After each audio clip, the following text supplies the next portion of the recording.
Hi everyone and welcome to my channel. I am Flo, the creator of Notis AI, and today we're going to do something that really got me excited.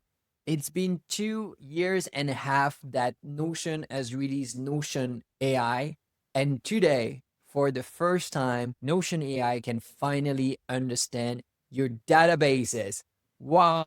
It took them 2.5 years for their AI product to finally understand what makes Notion really unique. So just for the backstory and for those interested, Notion AI used to use only RAG, which is retrieval augmented generation, to search for information.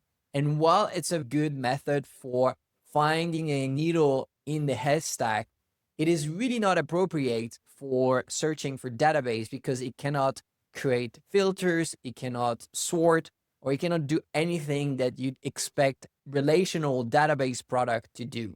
And today I received this email from Notion that says that Notion 2.52 finally can chat with your database in research mode.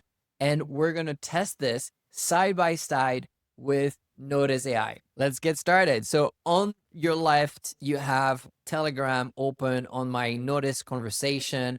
I use Telegram, but you can also use WhatsApp or your email to talk with Notis. And on the right, I am on the home page of Notion AI and I've activated research mode. And just to give you the context for the demo, we're going to use my content calendar that I've created where I track all the different videos that are released in the channel and in other social media.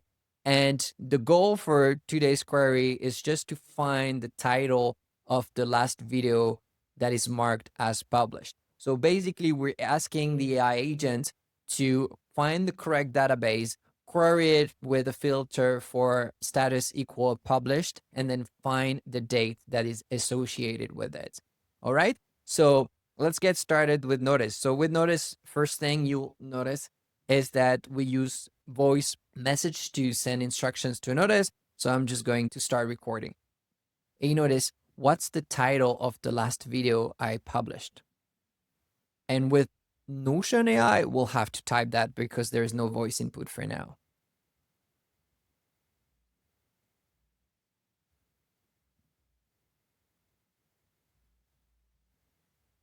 And we also have to mention the database that Notion needs to search inside.